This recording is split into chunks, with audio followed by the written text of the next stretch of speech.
Dear students, today we start our next chapter, that is fifth chapter, States of Matter. In our surrounding, matter is broadly classified into three types: solids, liquids and gases. These three states mainly differ in their arrangement of particles and the force of attraction among the constituent particles. So, first we will discuss about the intermolecular forces. The force of attraction or repulsion operating between molecules is known as intermolecular forces. The force of attraction or repulsion is known as intermolecular forces. Here we discussed about the attractive intermolecular forces. Attractive intermolecular forces are otherwise known as van der Waals forces in honor of Dutch scientist Johannes van der Waal, who explained about these forces firstly. Van der Waals force or attractive intermolecular forces are of three types. First one, dispersion forces or London force. Second one, dipole-dipole forces, and third one, dipole-induced dipole forces. Particularly, a strong type of dipole-dipole interaction is hydrogen bonding that we will discuss in the previous chapter. First, we discussed about the dispersion force or London force. In honor of German scientist Fritz London, dispersion force otherwise known as London force. These forces exist in nonpolar molecules like oxygen, nitrogen, and atoms like helium, argon, etc. Atoms and nonpolar molecules are electrically symmetrical and their electronic charge cloud is symmetrically distributed. As a result of oscillation of electron cloud with respect to nuclei, the charge cloud may become more or one side compared to the other. Thus, a nonpolar molecule become polarized, means charge separation occurred, and this induces a dipole in the neighboring molecule and so on. Thus, a weak attractive force which attract the molecules together known as dispersion force or London force. Here the interaction energy due to this force is inversely proportional to the sixth power of the distance between the interacting particles r. That is, the magnitude of London force is directly proportional to 1 by r to the power 6. And this is a short range force limited to 500 picometers only. Now we will discuss about the second type of intermolecular force of attraction, that is dipole-dipole forces. These type of forces are occur between molecules having permanent dipoles, means polar molecules. So in the case of polar molecules, in between them the force of attraction existing is known as dipole-dipole forces. The polar molecules having partial positive charge and partial negative charges. For example, in the case of HCl molecule, chlorine is more electronegative than hydrogen. So, chlorine attracts the two bonded pair of electrons towards it due to its high electronegativity. So, chlorine end become partial negative and hydrogen end become partial positive. So, this is known as a polar molecule. This positive end of this polar molecule attract the negative end of the other HCl molecule, and this type of attraction is known as dipole-dipole forces. Dipole-dipole interaction energy between polar molecules is inversely proportional to the sixth power of the distance between the interacting particles in the case of rotating polar molecules, whereas the interaction energy is inversely proportional to the third power of the distance between the interacting particle in the case of stationary polar molecules, means in the case of solids, where r is the distance between the interacting molecules or particles. Next, the third type of intermolecular force of attraction is dipole-induced dipole forces. This type of attractive forces operate between molecules having dipole moment, means polar molecule, and molecules not having dipole moment, means non-polar molecule. That means in between a polar and a non-polar molecule, the force existing is known as dipole-induced dipole forces. The positive end of the polar molecule attracts the electron cloud of the non-polar molecule. The electron cloud of the non-polar molecule attracted towards the positive end of polar molecule. Thus, a force of attraction is produced between the molecules known as dipole-induced dipole forces. Here, the interaction energy is inversely proportional to the sixth power of the distance between the two molecules or particles. That is, interaction energy is proportional to 1 by r to the power 6, where r is the distance between the molecules or particles. Next, hydrogen bonding. It is a type of strong dipole-dipole interaction. A hydrogen atom, when bonded to a highly electronegative atom such as oxygen, fluorine or nitrogen. For example, in the case of water molecule, the oxygen is more electronegative than hydrogen. So, the hydrogen in partial positive charge and the oxygen in become partial negative charge. So, this negative end of this oxygen atom attract the positive end of the other molecule hydrogen atom. So, this force of attraction is known as between the molecule. The force of attraction is known as hydrogen bonding. This is represented like dotted lines. You can see in the figure. Therefore, hydrogen bonding is a form of dipole-dipole forces. Thus, we discussed about the intermolecular forces exist in the three states of matter. Now, we will discuss about gaseous state. It is an interesting fact that among the known elements, only 11 elements exist as gases under normal conditions. So, now we discussed about the general characteristics of these gases. Properties of gases. First one, gases have no definite shape and volume. They take the shape of the container. Next one, gases are highly compressible. Next one, gases exert equal pressure in all directions. Next one, gases intermix equally and completely in all proportion without any mechanical aid.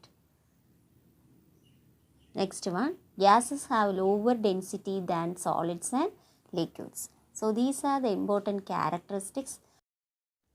Then, the important measurable properties of gases are temperature, pressure, volume and number of moles N. On the basis of these four measurable properties or four variables, now we discuss about the gas laws.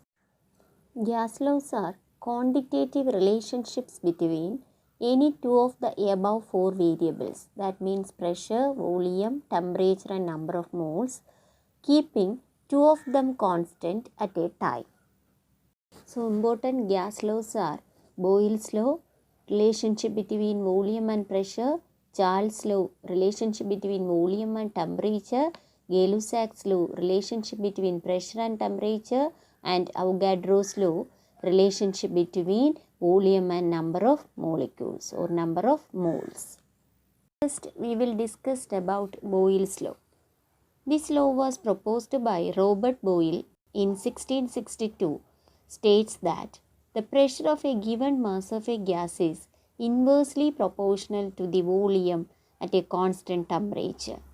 Mathematically, it can be expressed as P is proportional to 1 by V at constant temperature and number of moles, where P and V represent the pressure and volume respectively of a given mass of a gas at a definite temperature. Here P is proportional to 1 by V.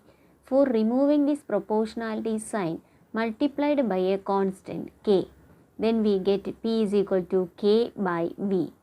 Then on rearranging this equation, we get PV is equal to K, which is equal to a constant. That means the product of pressure and volume is equal to a constant.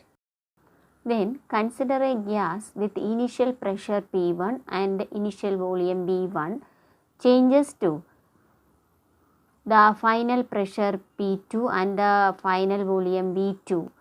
That means P1 V1 changes to P2 V2 for a particular gas.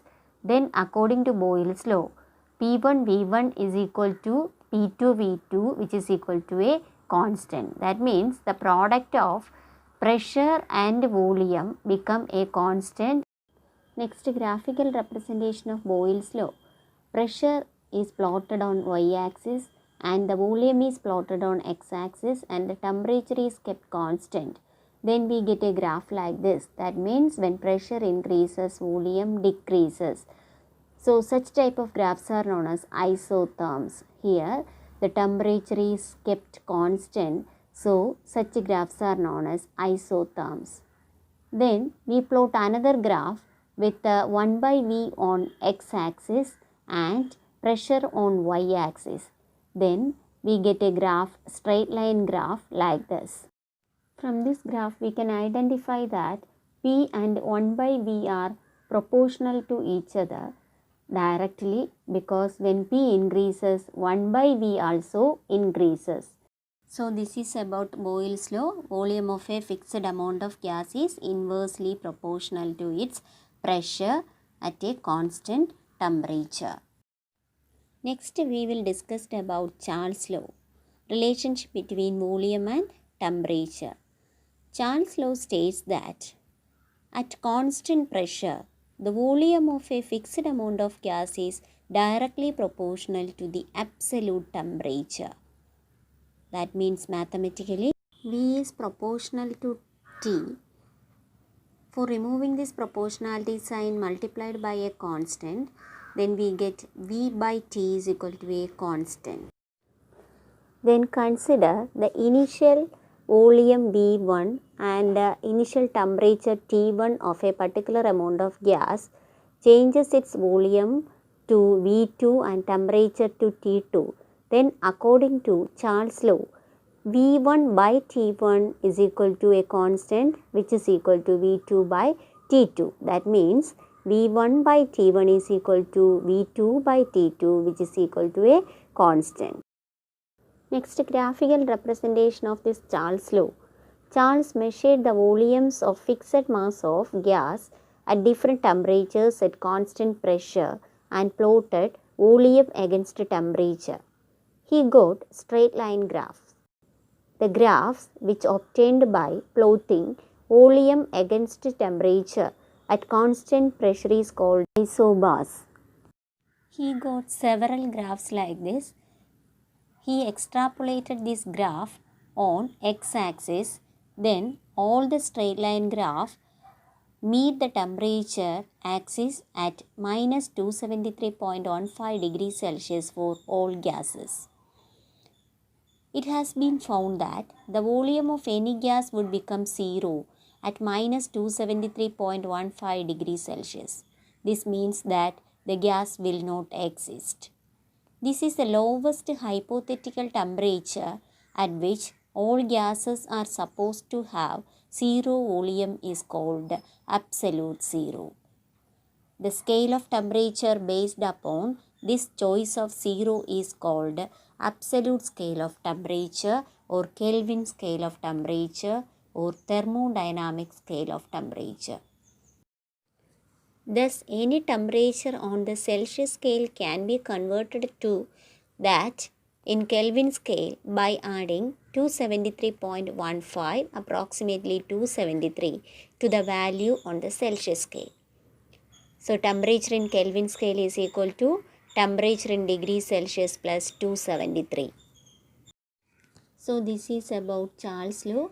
Volume of a fixed amount of gas is directly proportional to its absolute temperature. That means when temperature increases, volume of gas also increases. Next, we discussed about Gay-Lussac's law, relationship between pressure and temperature. Gay-Lussac's law states that the pressure of a fixed amount of gas is directly proportional to the absolute temperature at constant volume. That is, mathematically, P is proportional to T. For removing this proportionality sign multiplied by a constant K, where K is known as the proportionality constant, then we can write P is equal to KT. Then from this equation we can rearrange as P by T is equal to K. That means P by T is equal to a constant. Then the graphical representation of this Gay-Lussac's law, a graph of pressure against absolute temperature is plotted. Then we get straight line graphs. These graphical representations are known as isocos because here volume is kept constant. This is about Gay-Lussac's law when pressure increases with the increase in absolute temperature. P is proportional to T. Next we will discuss about the last gas law, Avogadro's law. This law was introduced by Italian scientist Amedeo Avogadro. The law states that the equal volumes of all gases under the same conditions of temperature and pressure contain equal number of molecules. That means volume of a fixed amount of gas is directly proportional to its number of moles, that is, V is proportional to N. It is important to note that the number of particles in 1 mole of any substance is 6.022 into 10 raised to 23, known as Avogadro number Na. So this is about Avogadro's law. So by using these 4 measurable properties of gases, scientists can deduce Boyle's law, Charles' law and Avogadro's law. Now we derive the ideal gas equation from these gas laws. Ideal gas equation is the combination of Boyle's law, Charles' law and Avogadro's law. We know Boyle's law, V is proportional to 1 by P at constant temperature and number of moles. Charles' law is V is proportional to absolute temperature T, P and N are constant. Then Avogadro's law is V is proportional to N, number of moles or number of molecules, T and P are constants. Then combining these 3 equations, then you can see in these 3 relationship, left side V is there, that is the common factor. So taken 1 V which is proportional to, on right side 1 by P is there, T is there, N is there. We take that products 1 by P into T into N, that is NT by P, that is V is proportional to Tn by P.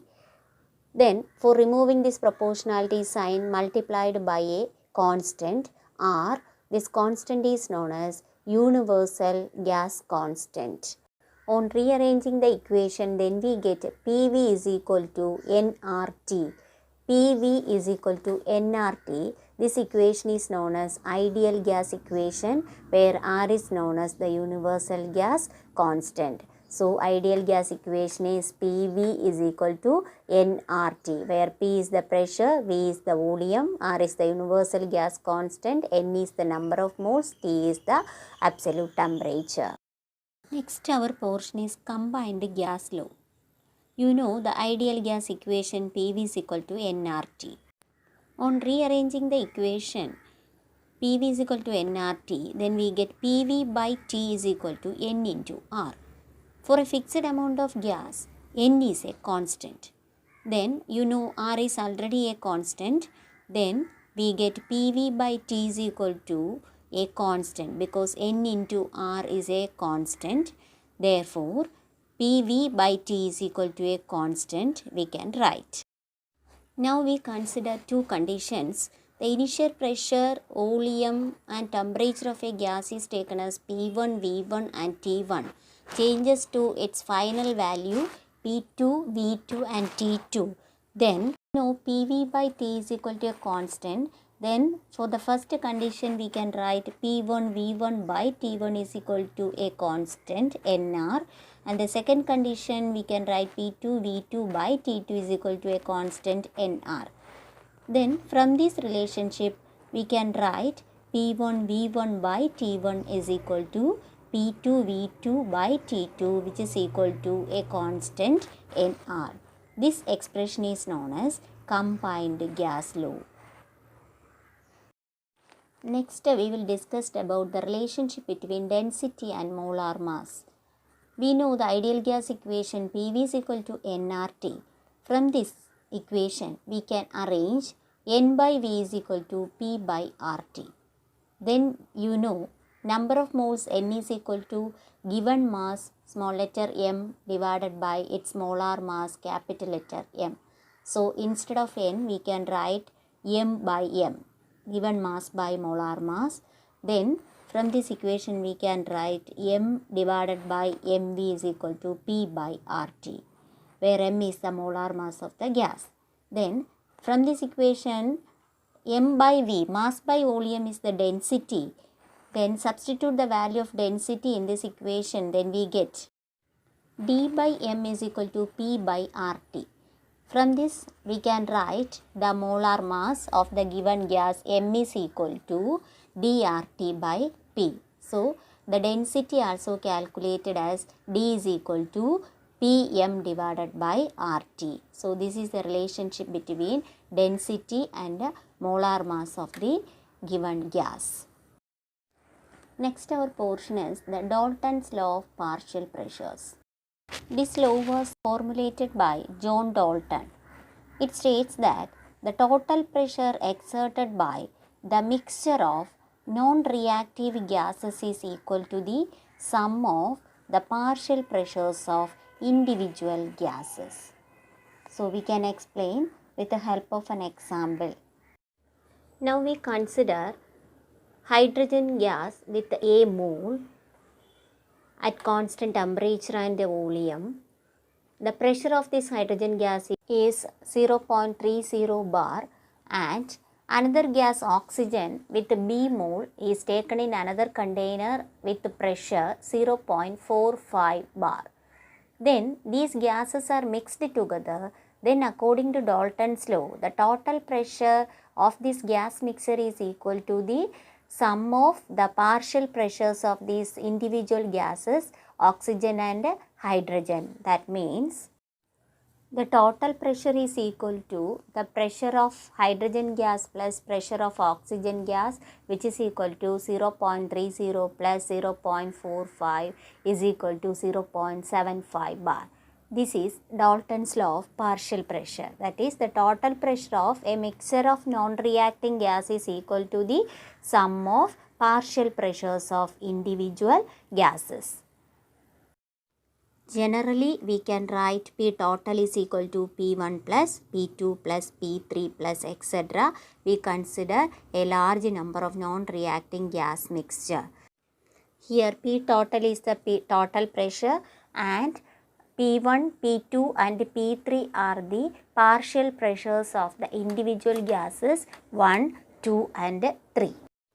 Then the relationship between the partial pressure and the mole fraction of gas is given by P1 is equal to this x1 into P total, P2 is equal to x2 into P total, P3 is equal to x3 into P total and so on. Generally, for an ith component, Pi is equal to xi into P total, where P1, P2 etc. are the partial pressures of corresponding components and x1, x2 etc. are the mole fractions of its corresponding components.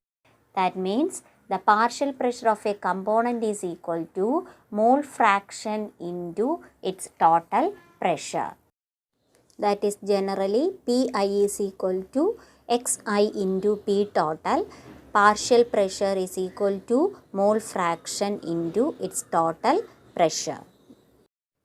So today's class is over. Thank you.